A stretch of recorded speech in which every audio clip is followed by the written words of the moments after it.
Parity. That's the word I would use to describe the college football landscape heading into 2025.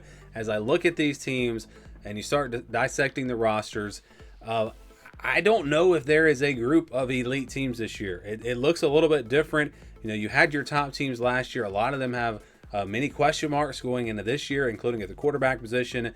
And so I think that these teams, they're going to beat up on each other. We might see, you know, a 3-loss team make the playoff, and I'm talking about in an at-large spot, not winning a conference championship. Again, a lot of that does depend on the schedules and everything, but it's very interesting. So I did not do a pre-spring. I usually do a pre-spring top 25 and then a post-spring top 25. I didn't do one before the spring, so we're just going to call this a spring top 25. And again, it's very interesting when you start looking at these teams. I think a lot of the top teams, a lot of the top programs have more questions than they normally do. And, you know, last year I felt like going into the year, Ohio State was clearly the best team. They were, you know, my pick preseason. The year before was Michigan.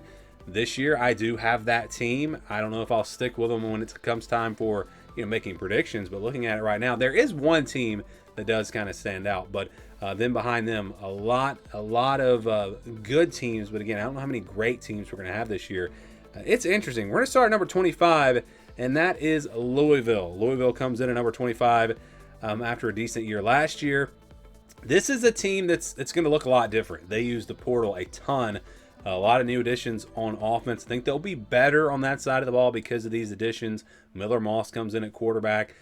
So, again, you look at the head coach, you feel pretty good about their offense. On the defensive side, they're going to miss, you know, Ashton Gelate. He's going to be a big loss.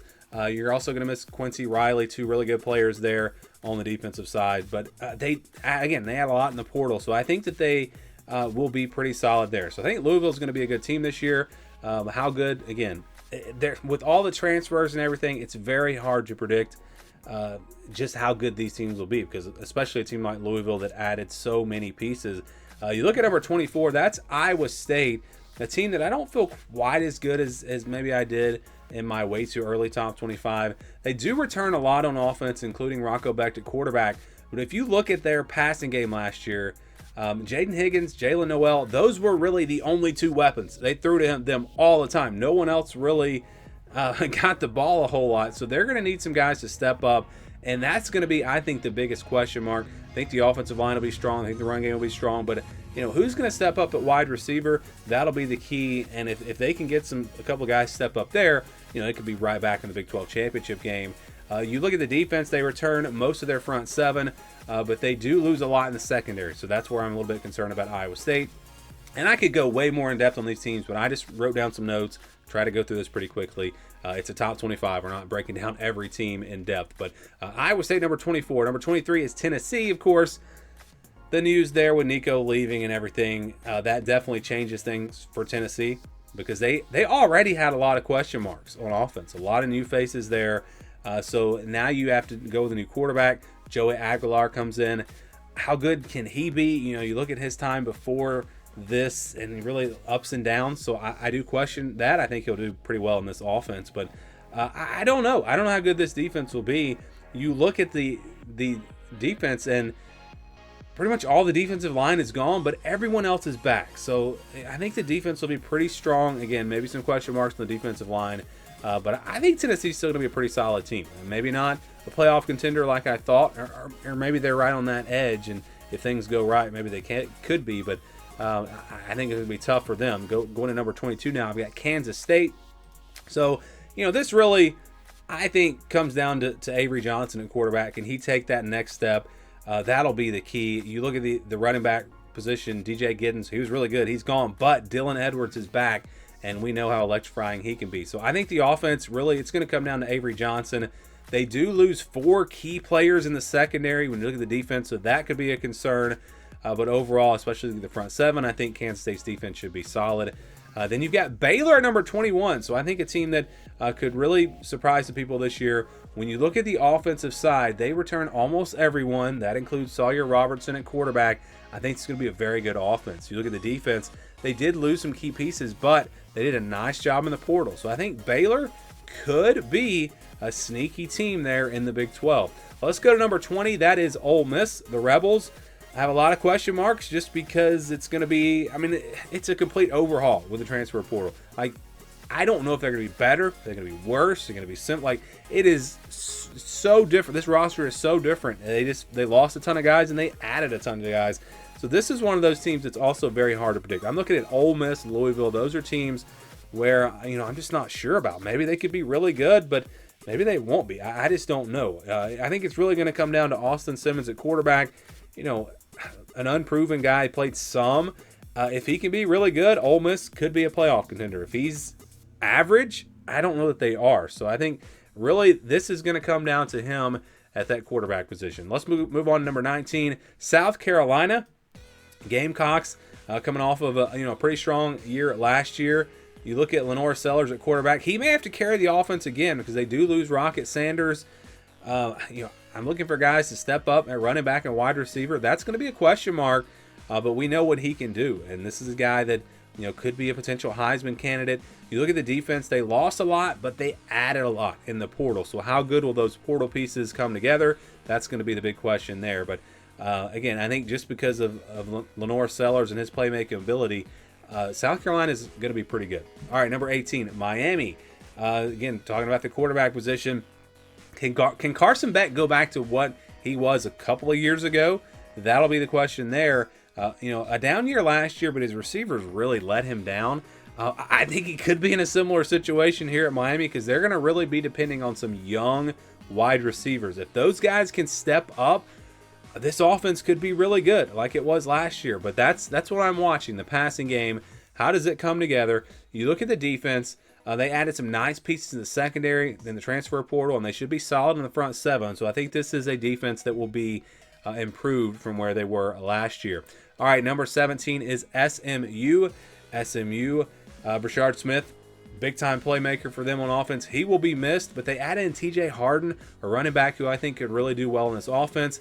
They lost a lot on the defensive line. That's actually my biggest concern. This was a really good defensive line last year.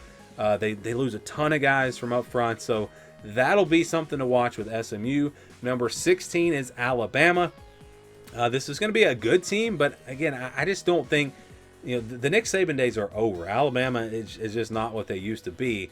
Is Ty Simpson ready at quarterback? That'll be a big question. And is there enough around him? You look at their running backs, wide receivers. It's not an elite group.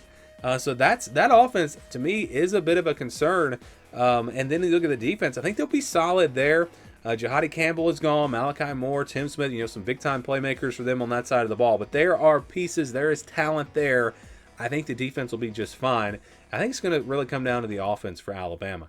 That's going to be, what we're going to watch with them.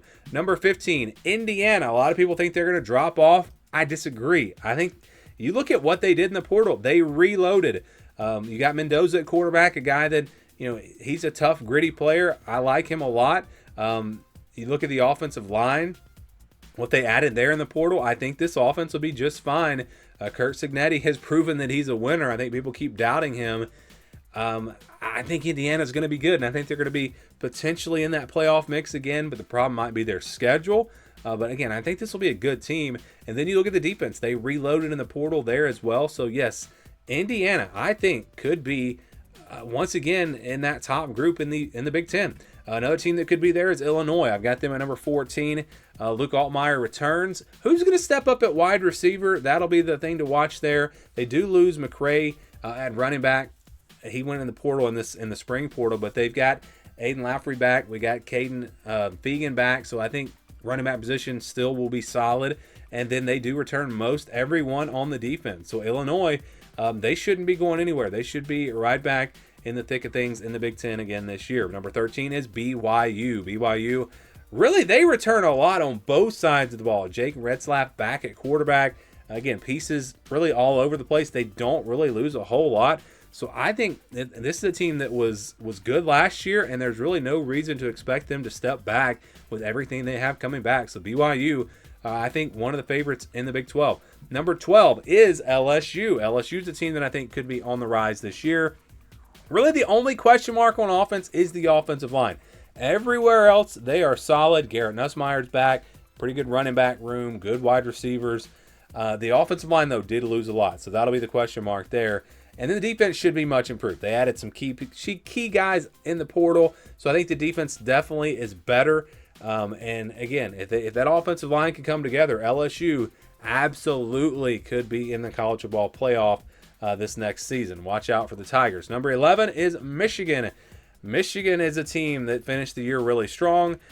It's really going to be about Bryce Underwood. Is he ready day one? Is he really that guy that we're hearing that he could be? If he is, Michigan's going to be very dangerous. You've got Donovan McCauley at wide receiver, transfer coming in. He seems to be a guy that's going to step up and maybe give them something they haven't had at that position. Justice Haynes, I think he will really boost the running back room. Colston Loveland gone at tight end. That's going to be a pretty big loss. But overall, I think that this is going to be a much an improved offense. Let's just say that. And then you look at the defensive side for them. You have several guys to replace. Kenneth Grant, you had Will Johnson there, Mason Graham. So they did lose some big pieces on that defense. So how will this come together? How will these young guys step up? Players that maybe are going to have a bigger role. They've had a solid defense really year in and year out, so I think they're going to be okay. But that'll be something to watch. Let's go to the top 10 now. At number 10, the Florida Gators. Offense returns pretty much everyone. A couple of receivers gone, but I think they're going to be very solid on that side of the ball. DJ Lagway, we saw what he could do last year. And then most of the production is back on defense as well. It's a team that finished with a lot of momentum. I think they carry that momentum into this next year with a lot of these pieces coming back. And the Gators could be a legitimate playoff threat. Number 9 is Texas A&M. This is a team that really probably jumped up more than anyone for me from where I had them in my way too early top 25.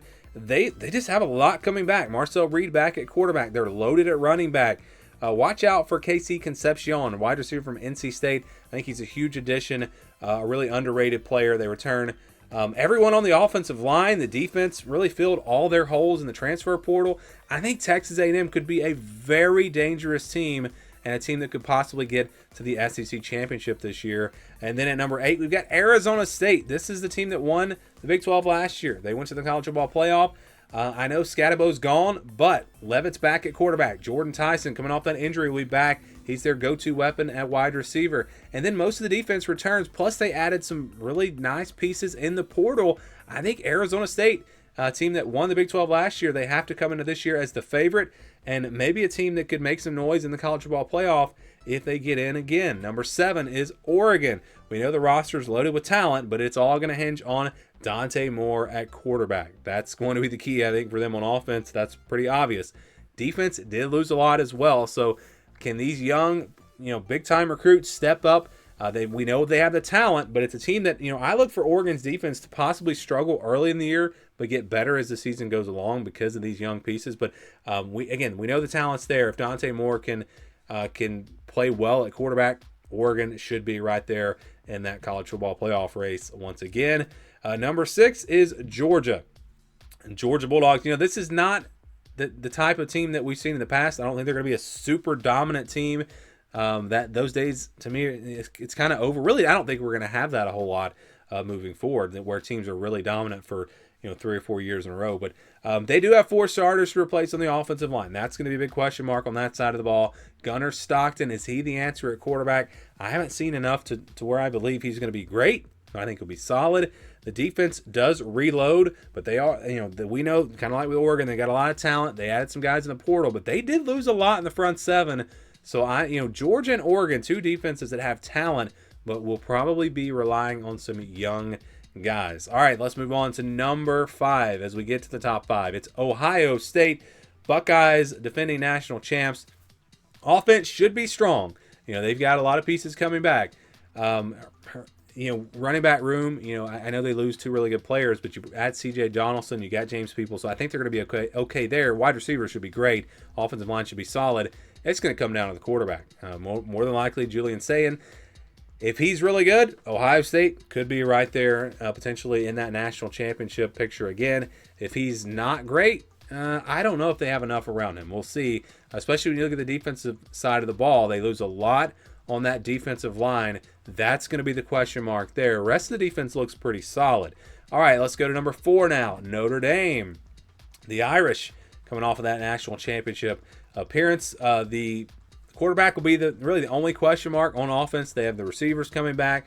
Running back room is loaded.